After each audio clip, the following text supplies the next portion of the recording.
Hello दोस्तों, नमस्ते। कैसे हो आप लोग? तो आज हम इंडियन पॉलिटिक्स के ऊपर top 60 most important MCQ question practice करेंगे। आज जो हमारा इंडियन पॉलिटिक्स का सब टॉपिक है fundamental rights, article 12 to 35। Most important MCQ series रहने वाला है। आप वीडियो जरूर लास्ट तक देखिए, आपके जीके एंड जीएस सेक्शन के लिए बहुत बहुत हेल्पफुल होने वाला है। तो क्वेश्चन नंबर 1 क्या पूछा गया है, देखिए। इन which part of the Indian Constitution are the fundamental rights enshrined? यानी कि हमारा इंडियन कॉन्स्टिट्यूशन में किस पार्ट में फंडामेंटल राइट्स के बारे में जानकारी प्रदान करा गया है, ये नीति है। ऑप्शन देखिए, ऑप्शन देखकर इसका उत्तर गैस कीजिए, क्या होगा इसका सटीक उत्तर, एंड कमेंट कीजिए। तो देखिए इसका जो सटीक उत्तर रहेगा ऑप्शन नंबर बी, यानी कि part third I. Fundamental rights are ancient in part third I, article 12 to 35 of the Indian Constitution are often described as the Magna Carta of India।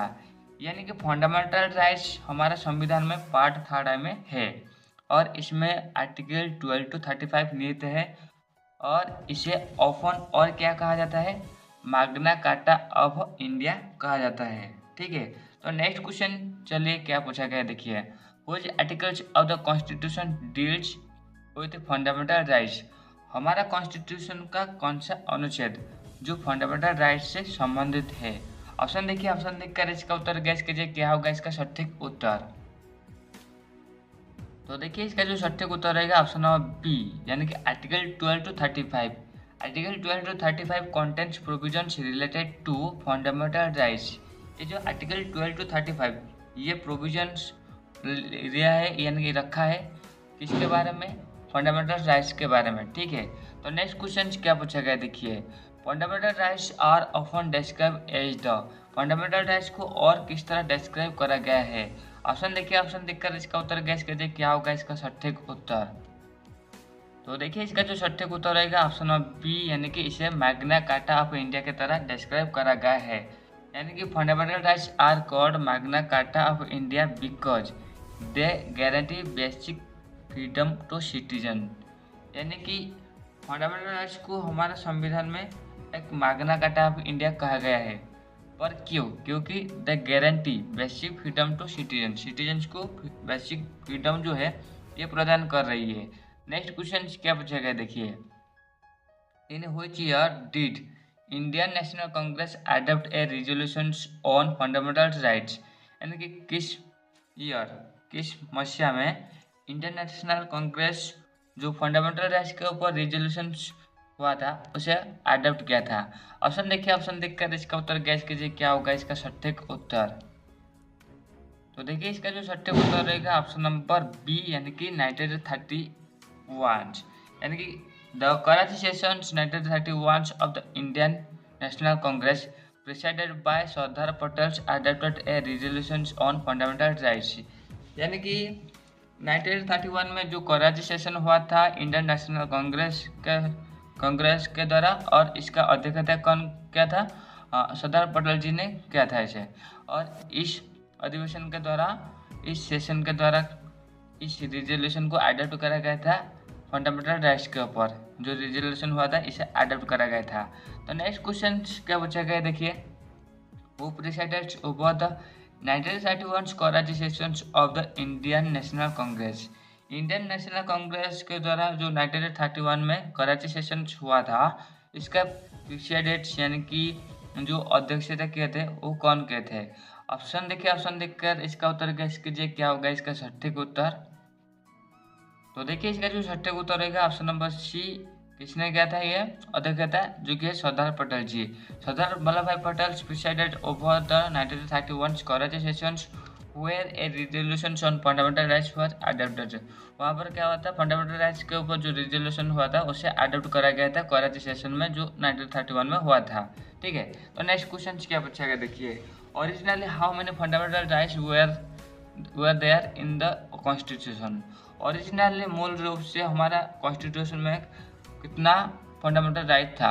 Option देखिए, ऑप्शन देखकर इसका उत्तर gas कीजिए, क्या होगा इसका सटीक उत्तर।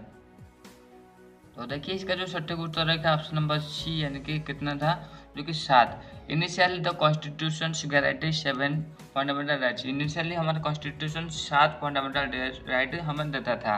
नेक्स्ट क्वेश्चन क्या पूछा गया देखिए, which fundamental rights was deleted from the constitution by the 44th Amendments Act 1978।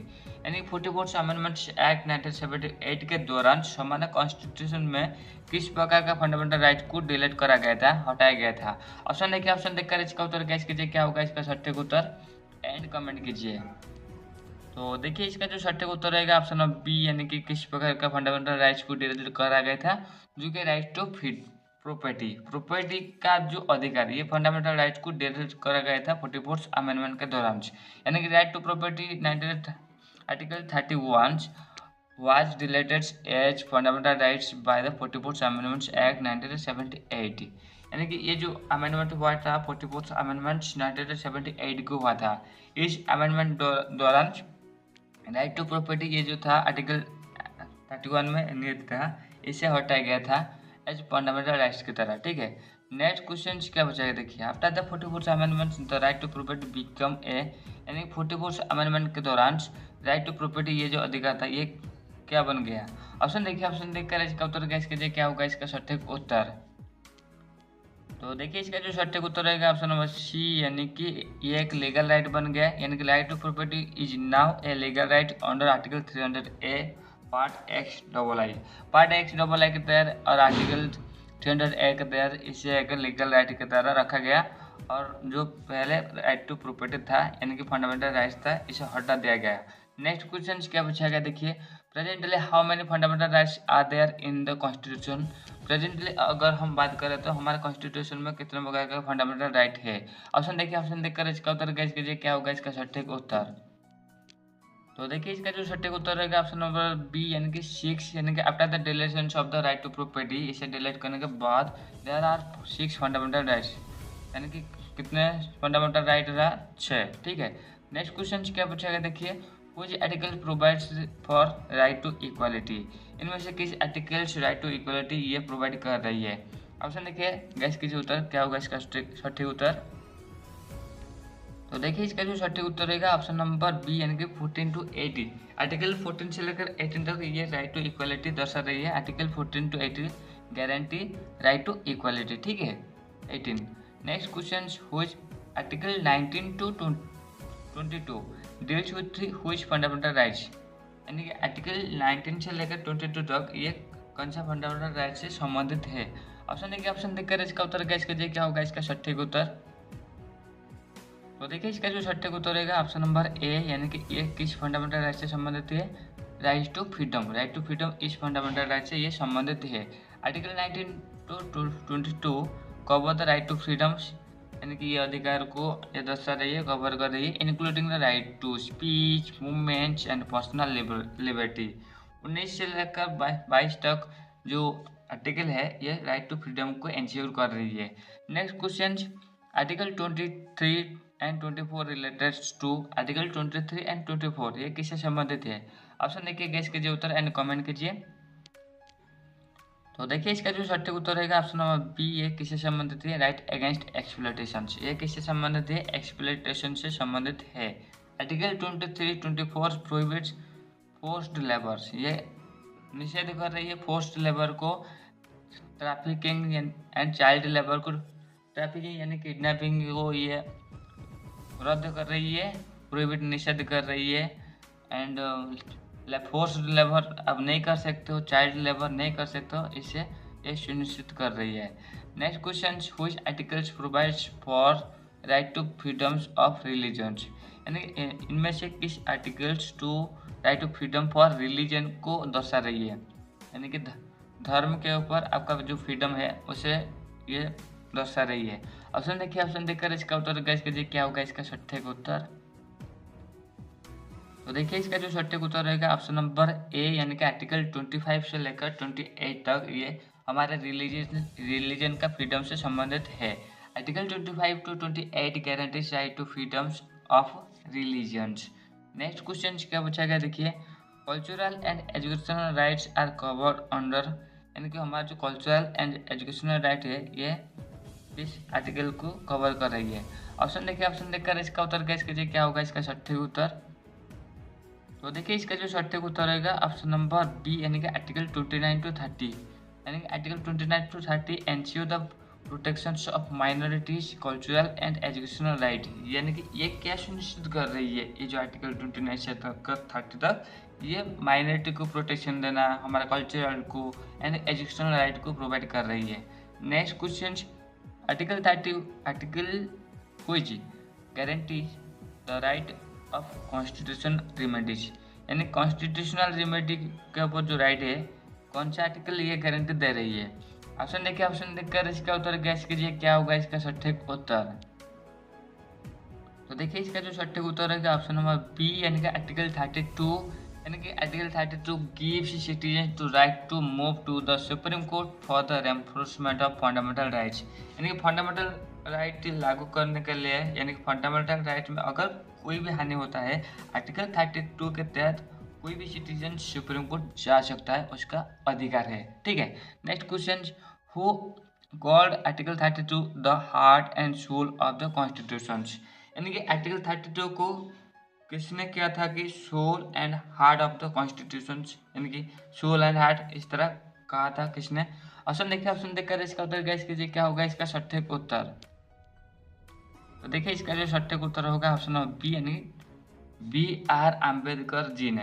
Doctor B R Ambedkar describe article 32 as the heart and soul of the constitution, यानी कि आर्टिकल 32 को heart and soul of the constitution कहे थे किसी ने, doctor B R Ambedkar ji ने। ठीक है, next question, which articles now provides for the right to property as a legal right, इनमें से कौन सा आर्टिकल जो राइट टू प्रॉपर्टी ये जो अधिकार था फंडामेंटल राइट्स को इससे हटाकर इसे एक लीगल राइट की तरह रखा है। किस आर्टिकल के तहत ये एक लीगल राइट है, राइट टू प्रॉपर्टी। ऑप्शन देखिए, गैस कीजिए उत्तर एंड कमेंट कीजिए।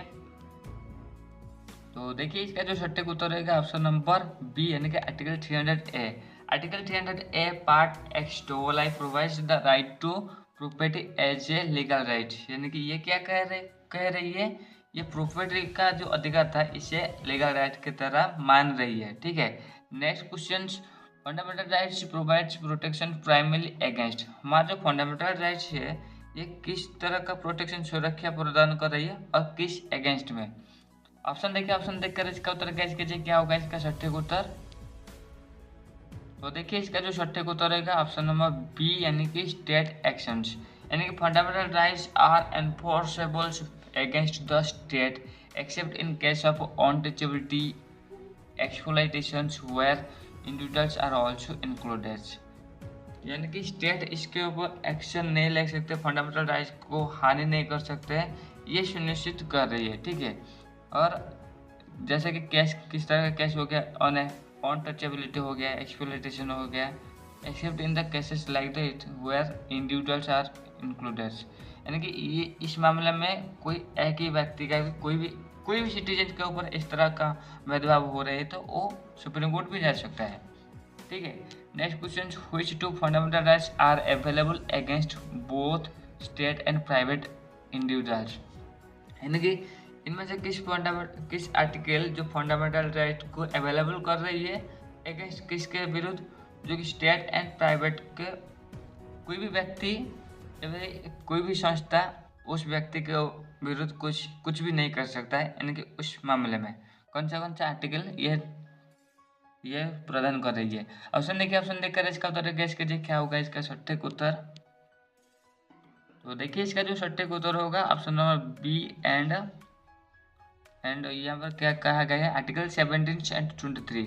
आर्टिकल 17 जो एबॉलिशन ऑफ नॉन टचेबिलिटी कह रही है एंड आर्टिकल 23 जो प्रोहिबिशन ऑफ फोर्स्ड लेबर ये कह रही है, apply to both state and private individuals, यानी कि एक राज्य का इंडिविजुअल हो यानी कि राज्य का सिटीजन हो या फिर प्राइवेट सेक्टर में जो काम करे वो भी हो, उनका वो लागू होते हैं, कोई भी अनटचेबिलिटी नहीं होगा, जो आर्टिकल 17 सी है सुनिश्चित कर रही है, और उसको फोर्स्ड लेबर नहीं करा जाएगा, उससे भी निषेध करा गया है आर्टिकल 23 के तहत। ठीक है, तो नेक्स्ट क्वेश्चन क्या पूछा गया देखिए, वो can directly approach the supreme court for violations of fundamental rights. इनमें से कौन जो सुप्रीम कोर्ट जा सकता है अगर उसका फंडामेंटल राइट्स में उल्लंघन होता है तो? ऑप्शन देखिए, ऑप्शन देखकर इसका उत्तर गैस कीजिए, क्या होगा इसका सटीक उत्तर? तो देखिए इसका जो सटीक उत्तर होगा ऑप्शन नंबर बी, यानी कि एनी एग्रीव्ड पर्सन, यानी कोई भी पीड़ित व्यक्ति वो जा सकता है। Article 32 empowers any persons to move to the supreme court. Supreme court any व्यक्ति जा सकता है, एनी पर्सन जा सकता है for enforcement of fundamental rights. उसका जो फंडामेंटल राइट्स उसे जारी करने के लिए, लागू करने के लिए, और उससे अगर कोई हानि होता है तो वो सुप्रीम कोर्ट जा सकता है। Next question, fundamental rights can be suspended by the. इनमें से कौन जो है वो फंडामेंटल राइट्स को भी सस्पेंड कर सकता है, इसका अधिकार है? ऑप्शन देखिए, ऑप्शन देखकर इसका उत्तर गैस कीजिए, क्या होगा इसका सटीक उत्तर? तो देखिए इसका जो सटीक उत्तर होगा ऑप्शन नंबर सी, यानी कि प्रेसिडेंट्स, यानी कि except for article 20 and 21 fundamental rights can be suspended by the presidents during an emergency. यानी कि ये जो आर्टिकल 20 एंड 21 ये दोनों को छोड़कर बाकी जो फंडामेंटल राइट्स दिए गए हैं इमरजेंसी के टाइम प्रेसिडेंट उसे सस्पेंड कर सकते हैं, ठीक है। Next question, which article can't be suspended events during an emergency. इनमें से कौन सा आर्टिकल जो सस्पेंड नहीं हो सकता है इमरजेंसी के टाइम पे? ऑप्शन देखिए, गैस कीजिए उत्तर एंड कमेंट कीजिए। तो देखिए इसका जो सटीक उत्तर होगा ऑप्शन नंबर बी, यानी कि आर्टिकल 20-21 ये कह रही है कि right to protection in respect of convictions article 20 and right to life and personal liberty article 21। ये दोनों आर्टिकल को छोड़कर, ये दोनों अधिकार को छोड़कर बाकी अधिकार को सस्पेंड करा जा सकता है, ठीक है। Next, the right to property was removed from the list of fundamental rights in. यानी कौन से साल में राइट टू प्रॉपर्टी ये जो अधिकार था फंडामेंटल राइट्स की तरह इसे हटाया गया था? ऑप्शन देखिए, ऑप्शन देखकर इसका उत्तर गैस कीजिए, क्या होगा इसका सटीक उत्तर? तो देखिए इसका जो सटीक उत्तर है ऑप्शन नंबर बी, यानी कि 1978, यानी कि 44th amendments act 1978 deleted right to property from fundamental rights. यानी कि ये क्या डिलीट किया, ये जो राइट टू प्रॉपर्टी ये जो अधिकार था इसे डिलीट कर दिया। और किस अमेंडमेंट के दौरान ऐसा हुआ था? 44th अमेंडमेंट, जो कब हुआ था? 1978 में हुआ था, ठीक है। इसका परिणाम स्वरूप जो राइट टू प्रॉपर्टी अधिकार था इसे हटाया गया था। नेक्स्ट क्वेश्चन क्या बचा के देखिए, which part of the constitution deals with legal rights. हमारे कॉन्स्टिट्यूशन का कौन सा भाग है, कौन सा पार्ट है जो लीगल राइट से संबंधित है? ऑप्शन देखिए और उत्तर गैस कीजिए, क्या होगा इसका सटीक उत्तर? तो देखिए इसका जो सटीक उत्तर होगा ऑप्शन नंबर ए, यानी कि पार्ट एक्स डबल आई। जो पार्ट राइट टू प्रॉपर्टी है ये एक लीगल राइट की तरह चेंज करा गया था, और including the part x double I under article 300A, ठीक है। आर्टिकल 300A के तहत और पार्ट एक्स डबल आई के तहत इसे एक लीगल राइट के तहत माना गया था। Next, which right allows minorities to establish educational institutions. यानी माइनॉरिटीज को एजुकेशनल इंस्टीट्यूशन एस्टेब्लिश करने का जो अधिकार है कौन सा आर्टिकल दे रही है? ऑप्शन देखिए, ऑप्शन देखकर इसका उत्तर गैस कीजिए, क्या होगा इसका सटीक उत्तर? तो देखिए इसका जो सटीक उत्तर होगा ऑप्शन नंबर बी, यानी कि आर्टिकल 30।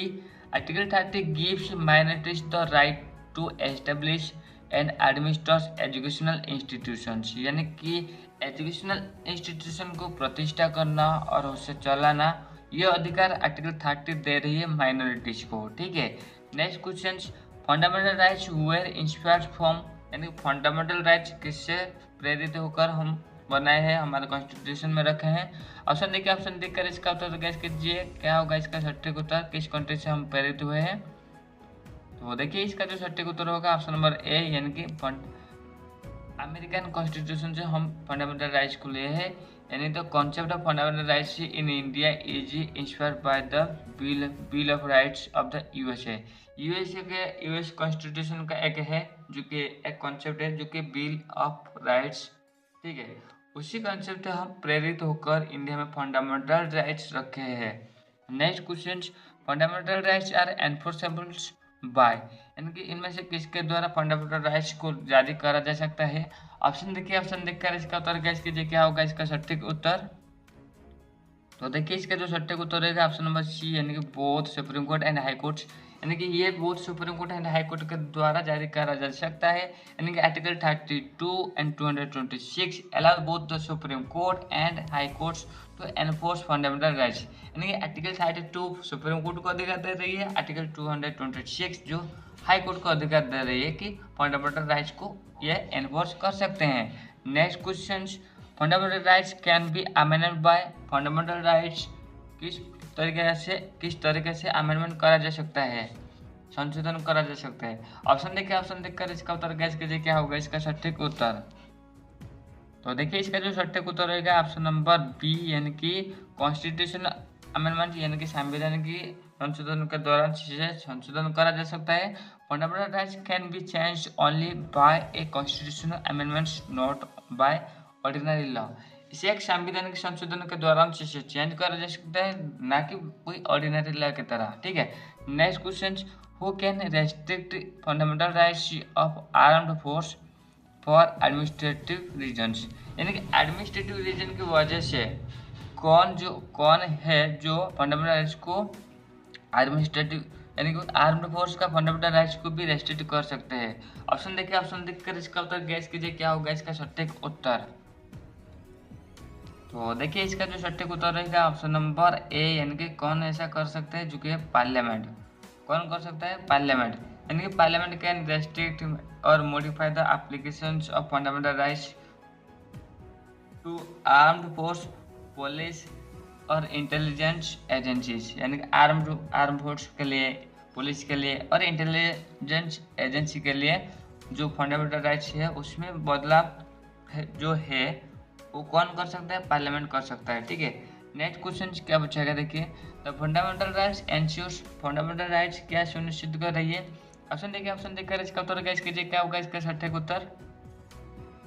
तो देखिए इसका जो सटीक उत्तर होगा ऑप्शन नंबर डी, यानी कि ऑल ऑफ द अबव, जैसे कि सोशल हो गया, इकोनॉमिकल हो गया, पॉलिटिकल डेमोक्रेसी हो गया, ये सबको सुनिश्चित कर रही है फंड और as envisions in the preamble. Preamble में ये जो दर्शा गया है इस तरह का राइट को और इस तरह का अधिकार को, सोशल हो गया, सोशल फील्ड में हो गया, इकोनॉमिक फील्ड हो गया, या फिर पॉलिटिकल लोकतांत्रिक से फील्ड हो गया, उसमें सारे फंडामेंटल राइट्स को इंश्योर करा जाएगा और इसे एस्टेब्लिश करा जाएगा, ये सुनिश्चित कर रही फंडामेंटल राइट्स। ठीक है। तो नेक्स्ट क्वेश्चन क्या पूछा गया, देखिए in which case did supreme court hold that parliament can't amend fundamental rights. यानी कि इनमें से किस केस में, किस मामले में सुप्रीम कोर्ट ने ऐसा फैसला दिया था कि पार्लियामेंट फंडामेंटल राइट्स को अमेंडमेंट नहीं कर सकता। ऑप्शन देखिए और उत्तर गैस कीजिए किस केस के मामले में सुप्रीम कोर्ट का राय ऐसा आया था। तो देखिए इसका जो सटीक उत्तर होगा ऑप्शन नंबर बी, यानी कि किस केस के मामले में ऐसा राय आया था, जो कि है Golaknath versus state of Punjab. इस केस के मामले में ऐसा हुआ था। In Golaknath versus state of Punjab 1967 the supreme Court ruled that parliament can't amend fundamental rights under part 3 भाग 3 के तहत फंडामेंटल राइट्स का कोई भी संशोधन नहीं कर रहा जा सकता है पार्लियामेंट के द्वारा, ऐसा सुप्रीम कोर्ट ने राय दिया था। Next question, in which year was Golaknath cases decided. यानी कि गोलकनाथ केसेस किस साल डिसाइड करा गया था। ऑप्शन देखिए, ऑप्शन देखकर इसका उत्तर गैस कीजिए क्या होगा इसका सटीक उत्तर। किस साल हुआ था, जो कि 1967 को गोलकनाथ केसेस का डिसीजन हुआ था, राय मिला था। यानी कि गोलकनाथ केसेस हुआ decided in 1967 restricting parliament power to amendment fundamental rights, जिसके द्वारा पार्लियामेंट का पावर में रेस्ट्रिक्शन लगा। Next question, the Golaknath cases was related to which constitutional issue. इनमें से किस प्रकार के संविधान इशू से गोलकनाथ केसेस संबंधित है। ऑप्शन देखिए, ऑप्शन देखकर इसका उत्तर गैस कीजिए क्या होगा इसका सटीक उत्तर। तो देखिए इसका जो सटीक उत्तर होगा ऑप्शन नंबर बी, यानी कि अमेंडमेंट ऑफ फंडामेंटल राइट्स। यानी कि फंडामेंटल राइट्स का जो अमेंडमेंट इससे ये संबंधित है। यानी Golaknath judgment deals with the whether parliament could amend fundamental rights, the court said it can't, यानी कुड नॉट। यानी कि इस केस कैसे हुआ था, पार्लियामेंट क्या फंडामेंटल राइट्स में संशोधन कर सकता है? सुप्रीम कोर्ट ने राय दिया था कि नहीं, ऐसा नहीं कर सकता। ठीक है, नेक्स्ट क्वेश्चन क्या बचाएगा, देखिए, which amendments act give parliaments power to amend any parts of the constitution including fundamental rights, यानी कि इनमें से किस संवैधानिक संशोधन ने पार्लियामेंट को अधिकार दिया कि ये फंडामेंटल राइट्स के साथ साथ बाकी सारे भी भाग जो है, पार्ट है, एनी पार्ट में भी संशोधन कर सकता है हमारा कॉन्स्टिट्यूशन का। यह अधिकार किस अमेंडमेंट के दौरान पार्लियामेंट को मिला था? ऑप्शन देखिए, ऑप्शन देखकर इसका उत्तर गैस कीजिए क्या होगा इसका सटीक उत्तर। तो देखिए इसका जो सटीक उत्तर रहेगा ऑप्शन नंबर सी, यानी कि 24th अमेंडमेंट के दौरान ऐसा हुआ था।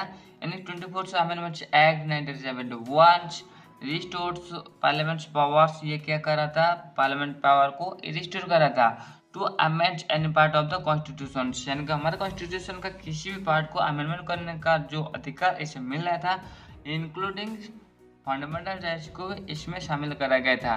नेक्स्ट क्वेश्चन क्या पूछेगा, देखिए, in which year was 24th constitutional amendments enacted, यानी कि 24th कॉन्स्टिट्यूशनल अमेंडमेंट्स किस ईयर लागू करा गया था? ऑप्शन देखिए, ऑप्शन देखकर इसका उत्तर गेस कीजिए क्या होगा इसका सटीक उत्तर।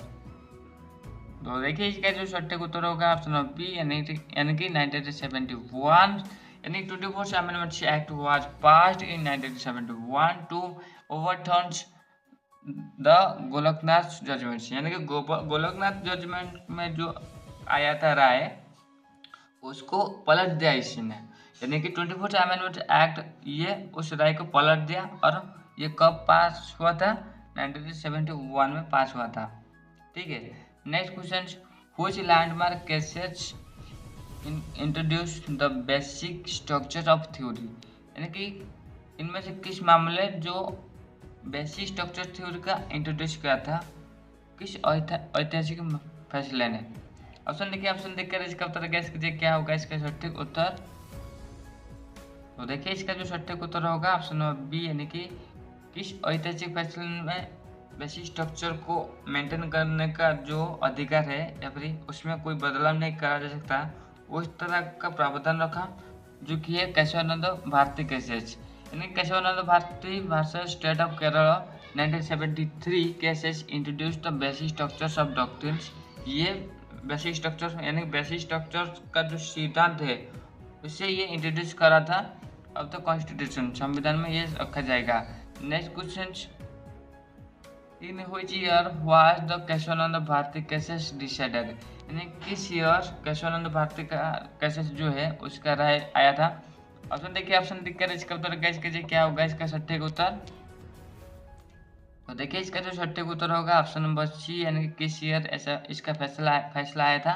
1973 में। Kesavananda Bharati cases judgments 1973 opens for Parliament's power to amend constitution but restricted it from altering basic structures, यानी कि इस केस का जो जजमेंट आया था, पार्लियामेंट को अधिकार दिया कि वो कॉन्स्टिट्यूशन में अमेंडमेंट कर सकते हैं, पर उसको कुछ रेस्ट्रिक्शन लगाया गया। किस मामले में? वो बेसिक स्ट्रक्चर में कोई भी बदलाव नहीं कर सकता है पार्लियामेंट, इस तरह का रेस्ट्रिक्शन उसके ऊपर लगाया। नेक्स्ट क्वेश्चन क्या बचाएगा, देखिए, the basic structure doctrines was laid down by the supreme Court in, यानी कि बेसिक स्ट्रक्चर का जो सिद्धांत आया था, बेसिक स्ट्रक्चर ये मेंटेन करके रखा जाएगा, ये इस तरह का जो सिद्धांत आया था, यह सुप्रीम कोर्ट कब किस केस के मामले में इस तरह का राय दिए थे? ऑप्शन देखिए, ऑप्शन देखकर इसका उत्तर गैस कीजिए क्या होगा इसका सटीक उत्तर। तो देखिए इसका जो सटीक उत्तर होगा ऑप्शन ऑफ बी, यानी कि केशवानंद भारती केसेस मामले में ऐसा राय आया था, यानी बेसिक स्ट्रक्चर डॉक्ट्रिन्स और originated from Kesavananda Bharati cases 1973, यानी कि ये जो केशवानंद भारती केसेस इस मामले से ही इसका पैदा हुआ था, यानी कि इस ढांचे के बारे में जानकारी आया था, जो कि इसे इंट्रोड्यूस करा गया था, यानी कि बेसिक स्ट्रक्चर डॉक्ट्रिन के बारे में। ठीक है, next, the basic structure doctrines limits the powers, यानी कि बेसिक स्ट्रक्चर का जो सिद्धांत है वो किस तरह का पावर का और किसका पावर को लिमिट कर रही है, किस अथॉरिटी का? ऑप्शन देखिए, ऑप्शन देखकर इसका उत्तर गैस कीजिए क्या होगा इसका सटीक उत्तर। तो देखिए इसका जो सटीक उत्तर होगा ऑप्शन नंबर बी, यानी कि पार्लियामेंट का पावर को ये क्या कर रही है, सीमित कर रही है। यानी कि basic structure doctrine restrict the parliaments power under article 368 preventing it from altering basic framework of the constitution. यानी कि आर्टिकल 368 के तहत जो अमेंडमेंट हो रही है उसमें अमेंडमेंट हो सकता है, पार्लियामेंट कर सकता है, पर बेसिक फ्रेमवर्क में बदलाव नहीं कर सकता। इस तरह का प्रावधान और इस तरह का फैसला हुआ था। तो नेक्स्ट क्वेश्चन क्या बचा है देखिए, Which article of the Constitution deals with the procedures of the constitutional amendments? यानी कि इनमें से कौन सा आर्टिकल हमारा कॉन्स्टिट्यूशन का ये संवैधानिक संशोधन से संबंधित है? ऑप्शन देखिए, ऑप्शन देखकर इसका उत्तर गैस कीजिए क्या होगा इसका सटीक उत्तर। तो देखिए इसका जो सटीक उत्तर होगा ऑप्शन बी यानी कि article 368। Article 368 of the constitution outlines the procedure for amending the constitution. यानी कि आर्टिकल 368 क्या कह रही है, ये कॉन्स्टिट्यूशन को अमेंडमेंट्स करने का जो प्रोसीड्यूर है उसे दर्शा रही है। Next question, under which amendments was scope of article 368 extended. यानी कि किस अमेंडमेंट के दौरान आर्टिकल 368 यानी कि संशोधन करने का जो अधिकार था, उसका जो पावर दिया गया था पार्लियामेंट को, वो एक्सटेंड यानी कि बढ़ा गया था। ऑप्शन देखिए, ऑप्शन देखकर इसका उत्तर गैस कीजिए क्या होगा इसका सटीक उत्तर। तो देखिए इसका जो सटीक उत्तर होगा ऑप्शन नंबर ए यानी 42 एंड डी अमेंडमेंट के दौरान ऐसा हुआ था। यानी 42वें संशोधन जो हुआ था 1973-76 में हुआ था। Expanded the amending power, amendment power को बढ़ाया, किसका अमेंडमेंट पावर, पार्लियामेंट का, अंडर आर्टिकल 368। ठीक है। Next, what was the main objective of 42 amendment constitutional amendments. यानी कि 42वें संवैधानिक संशोधन जो हुआ था इसका मुख्य उद्देश्य क्या था। ऑप्शन देखिए, ऑप्शन देखकर इसका उत्तर गैस कीजिए क्या होगा इसका सटीक उत्तर। तो देखिए इसका जो सटीक उत्तर होगा ऑप्शन नंबर बी यानी कि स्ट्रेंथन्स पार्लियामेंट समनिंग पावर। यानी कि पार्लियामेंट का जो संशोधन करने का जो अधिकार है, शक्ति है, उसमें बढ़ते देना, ये इस अमेंडमेंट द्वारा ऐसा हुआ था। यानी 44 amendment was enacted to empowers parliament. ये जो अमेंडमेंट इसे लागू करा गया था पार्लियामेंट के पावर को बढ़ावा देना and restrict to judicial rules in reviewing constitutional amendments. यानी कि कॉन्स्टिट्यूशनल अमेंडमेंट में जो जुडिशियल रिव्यू हुआ का अधिकार है उससे रेस्ट्रिक्शन लगाया गया। यानी कि जुडिशियल रिव्यू ऐसे नहीं कर सकता, इस तरह का प्रावधान आया था। ठीक है। Next, the 44th constitutional amendments act was passed during the tenure of. इनमें से किसके कार्यकाल के समय जो 44th अमेंडमेंट्स एक्ट का पारित हुआ था। ऑप्शन देखिए, उत्तर गैस कीजिए। तो देखिए इसका जो सटीक उत्तर होगा ऑप्शन नंबर सी यानी कि इंदिरा गांधी के टाइम पर ऐसा हुआ था। यानी कि 42 यानी 42वें संवैधानिक संशोधन जो हुआ था 1976, often called the mini constitution. और इस संशोधन को अपन हम क्या कहते हैं, मिनी कॉन्स्टिट्यूशन कहते हैं। ठीक है। Was enacted during the Indira Gandhi rule. Indira Gandhi के शासन के समय ऐसा हुआ था। Next question, which amendments act is often referred to as mini constitutions। किस संवैधानिक संशोधन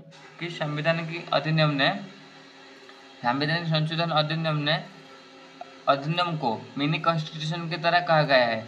ऑप्शन देखिए, ऑप्शन देखकर इसका उत्तर गैस कीजिए क्या होगा इसका सटीक उत्तर। तो देखिए इसका जो सटीक उत्तर होगा ऑप्शन बी यानी कि 42 एंड डी अमेंडमेंट्स यानी कि 42वें अमेंडमेंट को मिनी कॉन्स्टिट्यूशन कहा गया है। यानी कि 42 amendments 1976 made extensive changes and is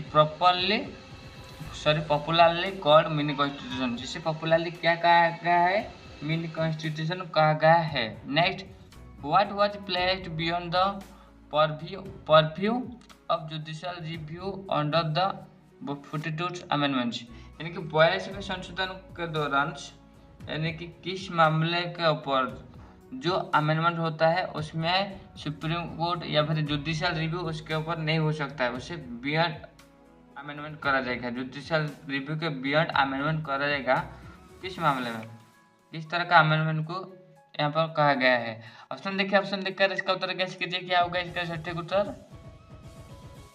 तो देखिए इसका जो सटीक उत्तर होगा ऑप्शन नंबर सी यानी कि कॉन्स्टिट्यूशनल अमेंडमेंट्स, यानी कि 42 amendments stated that constitutional amendments can't be changed in court challenged in court which was later struck down। यानी कि अब 42वें संवैधानिक संशोधन के दौरान ऐसा कहा गया था कि जो संवैधानिक संशोधन होता है उसे कोर्ट में नहीं चैलेंज करा जा सकता, जिसे बाद में हटाया गया था। ठीक है, नेक्स्ट स्ट्रक डाउन करा गया था। which case struck down parts of the 42 Amendments Act। इनमें से किस केस के दौरान जो 42वें संशोधन के दौरान 42वें संशोधन एक्ट जो पारित हुआ था उसमें जो रेस्ट्रिक्शन करा गया था, जुडिशियल रिव्यू नहीं करा जा सकता, उसमें बदलाव लाया गया था इस अमेंडमेंट यानी कि किस केस के दौरान ऐसा फैसला आया था। ऑप्शन देखिए, उत्तर गैस कीजिए। तो देखिए इसका जो सटीक उत्तर होगा ऑप्शन नंबर बी यानी कि मिनर्वा मिल्स केसेस। ये किस केस के मामले में ऐसा फैसला आया था, जो कि मिनर्वा मिल केसेस, यानी कि in the Minerva mill cases 1980 the supreme courts invalidated parts of the 42 amendments reaffirming the basic structure doctrines।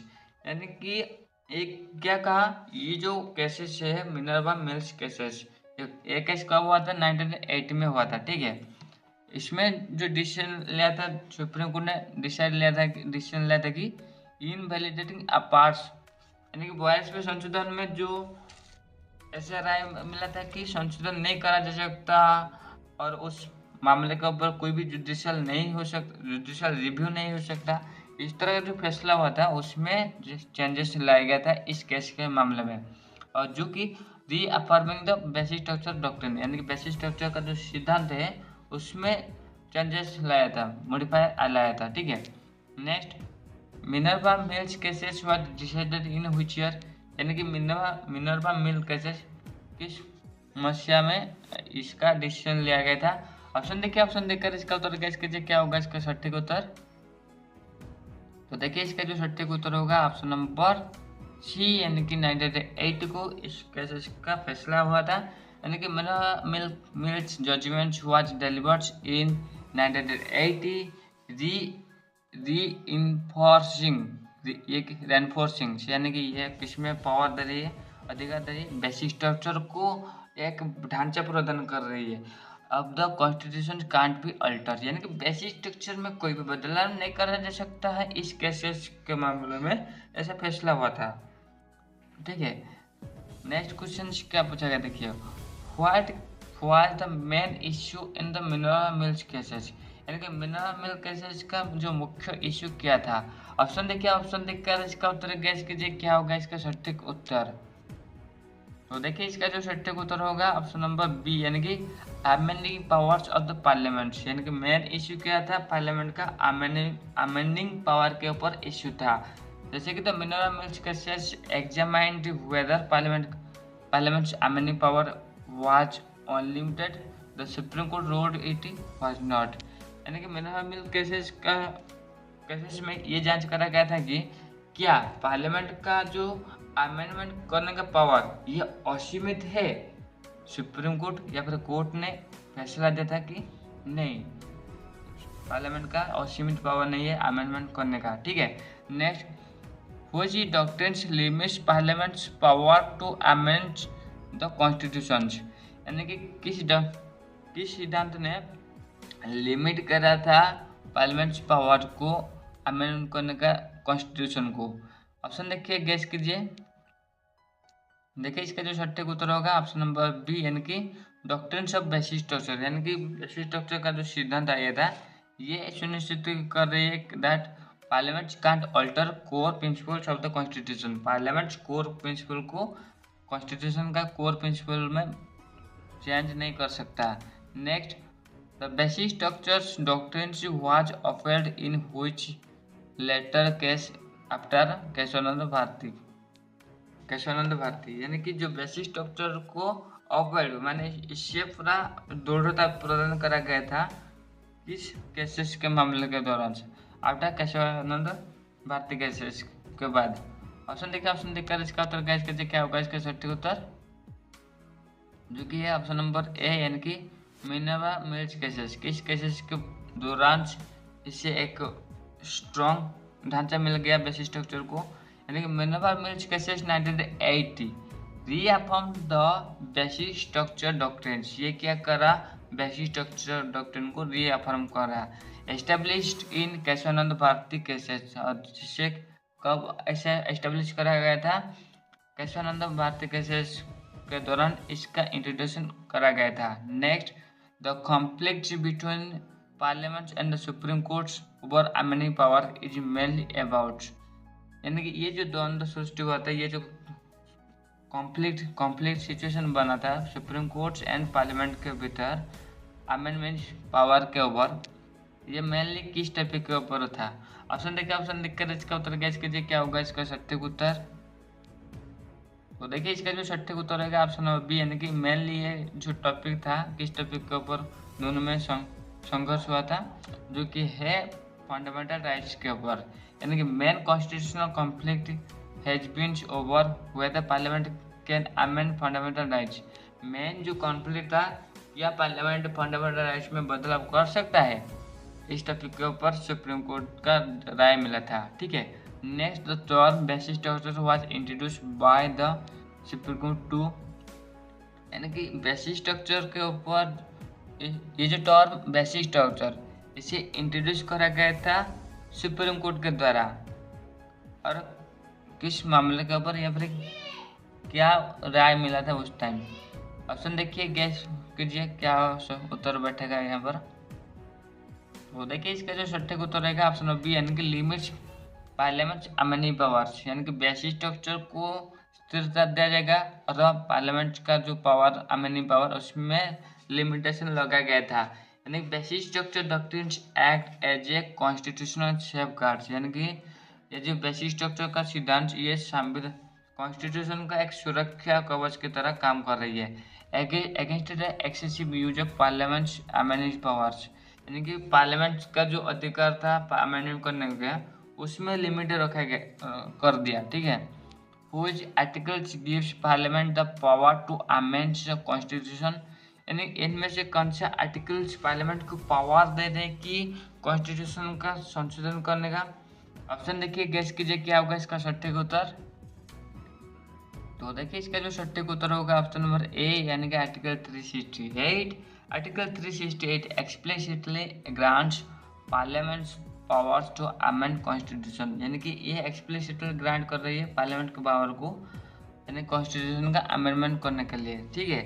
Next, which cases is known for upholding parliaments power but limiting it through the basic structure, यानी कि किस cases के दौरान parliament के power को बढ़ाया गया था बट लिमिटिंग, यानी पार्लियामेंट के पावर को बढ़ाया गया था पर limiting it through basic structure, पर बदलाव यहाँ पर ऐसा बदलाव लाया गया था कि उसका पावर में कुछ लिमिटेशन लगाया गया था, जिसमें वो बेसिक स्ट्रक्चर में कोई अल्टरेशन नहीं कर सकता।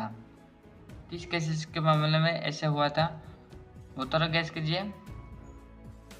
तो देखिए इसका जो उत्तर है ऑप्शन नंबर बी, यानी कि केशवानंद भारती केसेस, यानी कि इन 1973 को court offered the parliament amending power, यानी कि पार्लियामेंट पावर को बढ़ाया गया इस केस यानी इस मामले में केशवानंद भारती केसेस, बट वो बेसिक स्ट्रक्चर में अल्टर नहीं कर सकता पार्लियामेंट, इस तरह भी लिमिटेशन लगाया गया था उसके ऊपर। ठीक है। Next, what was the supreme court stands in Minerva mills regarding the balance of powers, यानी कि सुप्रीम कोर्ट का स्टैंड किया रहा मिनर्वा मिल्स मामले के ऊपर regarding the balance of power का बैलेंस करने का। ऑप्शन देखिए, ऑप्शन देखकर इसका उत्तर गैस कीजिए क्या होगा इसका सटीक उत्तर, किस मामले के ऊपर ऐसा हुआ था, जो कि है ऑप्शन नंबर सी, यानी कि balance between the fundamental right and DPSP, यानी कि Minerva Mills cases emphasize harmony between the fundamental rights and directive principles as the part of the basic structure, यानी कि fundamental rights and directive principles हमारा structure का constitution का basic structure का महत्वपूर्ण part है। इस तरह का हार्मोनी को ये रखा था, टिक कर रखा था। नेक्स्ट, ठीक है। Next, which amendment was partially struck down by the Supreme Court in Minerva Mills cases। यानी कि मिनर्वा मिल्स केसेस के दौरान कौन सा अमेंडमेंट को पार्शियली स्ट्रॉक डाउन यानी कि रद्द करा गया था। पार्शियली यानी कि कुछ फैसले को रुक गया था, यानी कि उसमें लिमिटेशन लगाया गया था। ऑप्शन देखिए, ऑप्शन देखकर इसका उत्तर गैस कीजिए क्या होगा इसका सटीक उत्तर।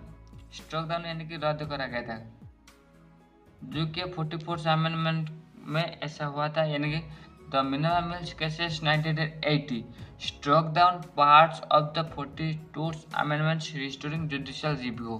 यानी कि पहले इस अमेंडमेंट में ऐसा हुआ था कि कॉन्स्टिट्यूशनल अमेंडमेंट होगा, बट उसके ऊपर कोई भी कोर्ट चैलेंज नहीं हो सकता, जुडिशियल रिव्यू नहीं हो सकता। पर ये जो मिनरवा मिल्स केसेस में ऐसा फैसला आया कि ये भूल है, ये गलत है, ठीक है। मतलब यहाँ पर स्ट्रॉक डाउन करा गया था, ये जो जुडिशियल रिव्यू को हटाया गया था, यहाँ पर इंक्लूड करा गया, ठीक है, रिस्टोरिंग जुडिशियल रिव्यू।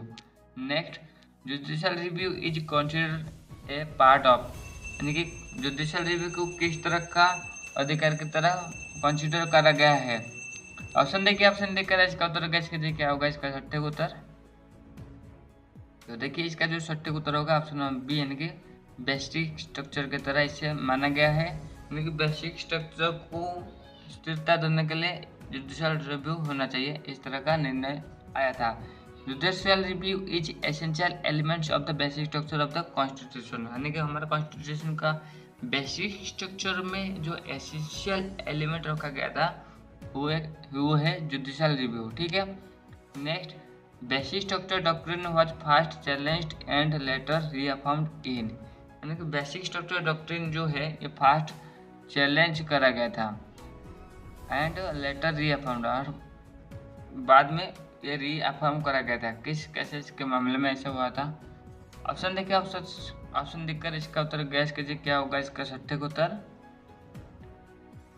तो देखिए इसका जो सटीक उत्तर होगा ऑप्शन नंबर ए, यानी कि Golaknath and Minerva Mills cases के दौरान ऐसा हुआ था। यानी Golaknath cases started the debate, Golaknath cases में ये डिबेट शुरू हुआ था।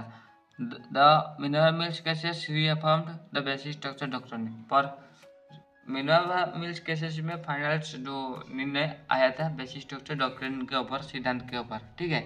Next, what is the significance of the Kesavananda Bharati judgment. Kesavananda Bharati judgment का सिग्निफिकेंस क्या है, महत्व क्या है। ऑप्शन देखिए, ऑप्शन देखकर इसका उत्तर गैस कीजिए क्या होगा इसका सटीक उत्तर।